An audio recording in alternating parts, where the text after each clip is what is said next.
அறிவு வளர வளர சந்தேகமும் வலுவாகின்றது. சந்தேகம் என்பது கடவுளின் படைப்புகளில் முக்கியமான ஒன்று. சந்தேகங்களை நீக்கிக் கொள்ளே முயற்சிக்கின்றவனும் உள்ளான். அது தொடர்பாக அலட்டிக் கொள்ளாதவனும் உள்ளான். சந்தேகங்களை நீக்கிக் கொள்ளே முயற்சிக்கின்றவன் ஆராய்ச்சியாளனாகின்றான். சந்தேகங்கள் தொடர்பாக அலட்டிக் கொள்ளாதவை என்னென்று சொல்லலாம்? குழந்தை என்று சொல்லலாமா? எல்லாவற்றிலும் இருவகை உள்ளது. ஆராய்ச்சியாளரிலும் இருவகை உள்ளனர். எந்த வகையானாலும் அவர்களின் முடிவு கண்டுபிடிப்பாகின்றது. இருவகை ஆராய்ச்சியாளரும் உண்மையையே கண்டுகொள்ள முயற்சிக்கிறார்கள். உலக வாழ்வியல் நோக்கம் இன்பமே என்பது இருவர்க்கத்தினரதும் எண்ணமாக இருக்கிறது. எண்ணத்தில் வேறுபாடில்லை. இன்பத்தை கொடுக்கக்கூடிய சடப்பொருளாராய்ச்சியில் இன்பத்துக்கான வழிகாண ஒருவன் முயற்சிக்கின்றான். மற்றொருவன் இன்பம் என்பது மனப்பிரமை என எண்ணி அவன் ஆராய்ச்சி தொடர்கிறது. ஒருவனுக்கு இன்பமாகத் தெரிவது மற்றொருவனுக்கு துன்பமாக தோன்றுகிறது. பெற்றார் பணமும் செல்வமும் சொத்தும் பிள்ளைக்கு இன்பத்தைக் கொடுக்கும் என நினைத்து பெண் பார்க்கிறார்கள். ஆனால் பிள்ளையோ அவற்றில் இன்பமில்லை, நான் நினைப்பவள் வறியவளாக இருந்தாலும் அவளுடன் வாழ்வதுதான் இன்பமென பெற்றாரை எதிர்க்கின்றான். ஒருவனுக்கு அழகாகத் தெரிவது மற்றொருவனுக்கு அழகாகத் தெரிவதில்லை. ஒருவனுக்கு பிடிக்கும் பொப்பாடல் மற்றொருவனுக்கு பிடிப்பதில்லை. ஒருவனுக்கு பிடிக்கும் நாடகம் மற்றொருவனுக்கு பிடிப்பதில்லை. எல்லோரும் தேடுவது சந்தோஷம், மகிழ்ச்சி, இன்பம் ஆகியனவே. இன்பம் என்பது மனதின் அளவீடே தவிர பௌதிக உருப்படிகளின் அளவீடல்ல. மனித ஆராய்ச்சி இன்றல்ல, நேற்றல்ல, கோடான கோடி ஆண்டுகளாக நடைபெற்று வருகின்றன. ஆனால் ஒன்று மட்டும் உண்மை, மனதின் ஆராய்ச்சி முடிவுகள் காலம் எதுவாக இருந்தாலும் மாறாமலே இருந்து வந்துள்ளதை ஆன்மீக ஆராய்ச்சியாளர்களின் கண்டுபிடிப்புகள் நிரூபிக்கின்றன. மனிதனின்பம் அடைதல் தொடர்பாக குழப்பமடைகின்ற சமூகம் கெட்டுப் போயிருக்கின்ற எல்லா காலகட்டங்களிலும் கடவுளின் பிரதிநிதிகள் தோற்றம் பெற்றுள்ளார்கள். அவர்களே சமயகுருவர்களும் புத்தரும் இயேசுவும் முகம்மது நபியும் போன்றவர்கள். இவர்களில் எவரும் வித்தியாசமான ஆராய்ச்சி முடிவைச் சொன்னதாக சரித்திரங்கள் எதுவும் உறுதிப்படுத்தவில்லை. எவர் சொல்லி இருந்தாலும் அவை ஒன்றாகவே இருக்கின்றது. ஆனால் பௌதிக சடப்பொருள் இன்ப ஆராய்ச்சியில் ஈடுபட்டவர்களின் ஆராய்ச்சி முடிவுகள் ஒன்றாக இல்லை. அவர்கள் வேறு வேறு முடிவுகளையே கூறுகிறார்கள். அவர்கள் எல்லோரும் ஒன்றையே தேடுகிறவர்களாக இல்லை. அதாவது இன்பத்தை மட்டுமே தேடுகிறவர்களாக இல்லை.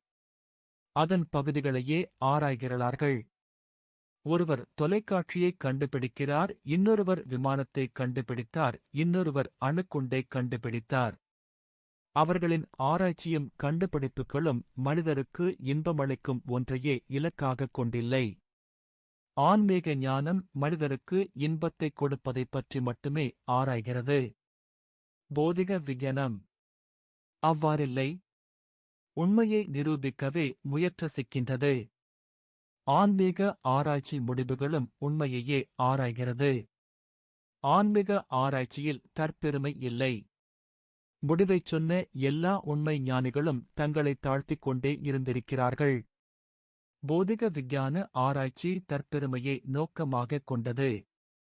ஆனால் இருவகை ஆராய்ச்சியாளரும் பெருமை படைத்திருக்கிறார்கள்.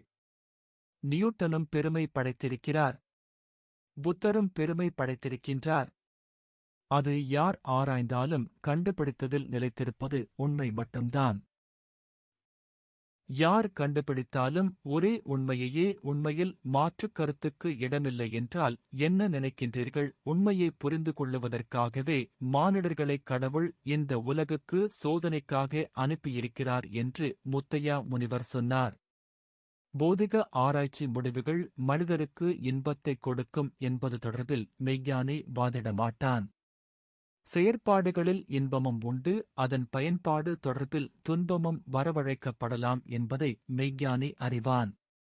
ஆனால் இன்பம் தேடுதலுக்காக புறப்பட்ட பௌதிக விஞ்ஞானி மெய்ஞானிகளை மூட நம்பிக்கையாளர் என்று சொல்லி இகழ்வதுமுண்டு. மெய்ஞானி அவ்வாறு சொல்லி இன்பமடைய மாட்டான். நிலையான இன்பம் வேண்டுமானால் துட்டரைக் கண்டால் தூர விலகு என்றே சொல்லுவான். துட்டரை திருத்தக்கூடிய முறைகளை எடுத்துரைப்பான். சிலரை அவ்வாறு மாற்ற முடியாதென்பதையும் அவன் ஆராய்ச்சி முடிவுகள் வெளிப்படுத்தும். அப்போது கண்டும் காணாத மாதிரி விலகிவிட்டால் இன்பம் இல்லாவிட்டாலும் பரவாயில்லை, துட்டனுக்கும் உனக்கும் இருவருக்கும் துன்பமே ஏற்படாது என்று ஆலோசனை வழங்குவார். அவ்வாறே பெற்றோரும் மற்ற மெய்யறிஞர்களும் பன்றியுடன் சேர்ந்த கன்றும் பவ்வியுண்ணும். ஆகையால் சிந்திக்கத் தொடங்காத பிள்ளைகளுக்கு நல்ல நண்பர்களைத் தேடிக்கொள்ள வாய்ப்பு ஏற்படுத்த வேண்டுமெனச் சொல்லுகிறார்கள். மெய்யான ஆராய்ச்சி தனியே இன்பமடைதல், மகிழ்ச்சியடைதல், சந்தோஷமடைதல் பற்றிய ஆராய்ச்சியை மட்டுமே நோக்கமாகக் கொண்டது.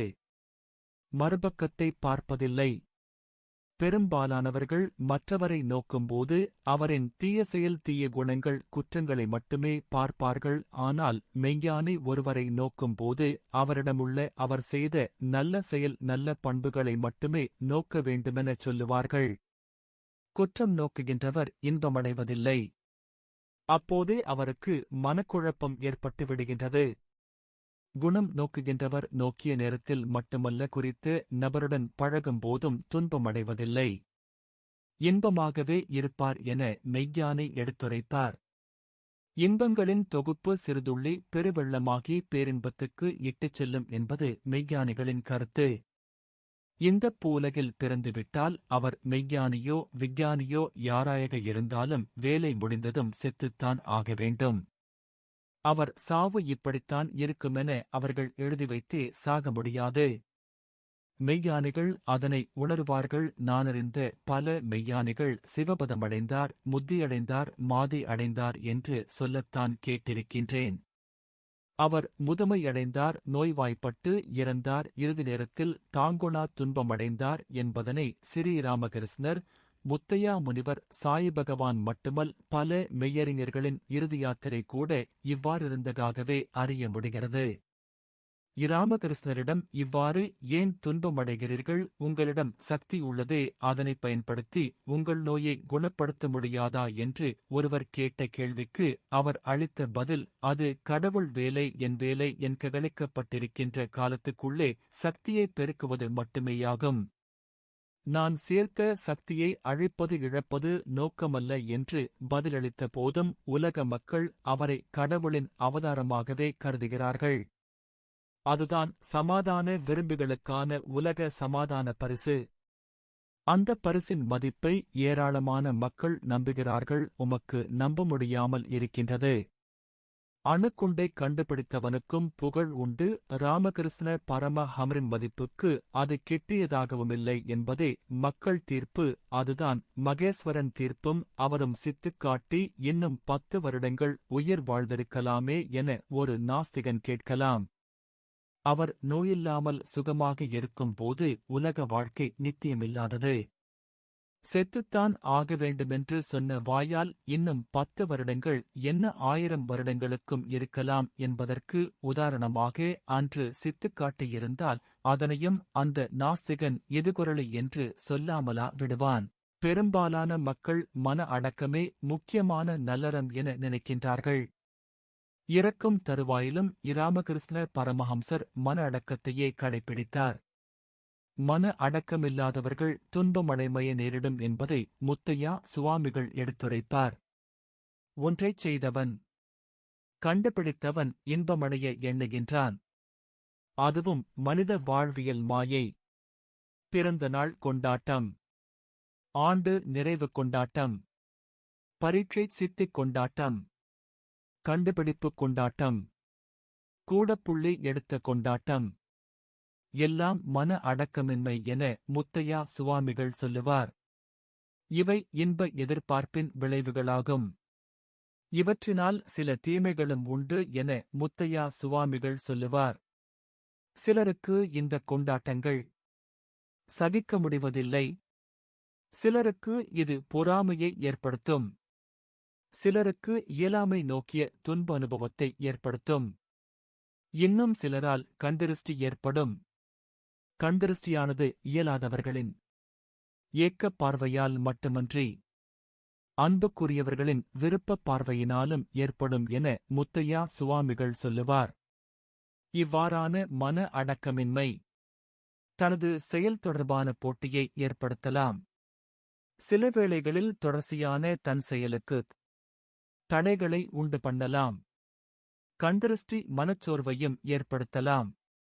இதனால் இலக்கை நோக்கி செல்லுகின்றவன் இலக்கு நிறைவேறும் வரையாவது தன்னடக்கம் கொள்ள வேண்டும். சிறு முயற்சியாளன் தன் இலக்கான தொழிலதிபராகும் வரை தன்னடக்கத்தை கடைப்பிடிக்கின்றான்.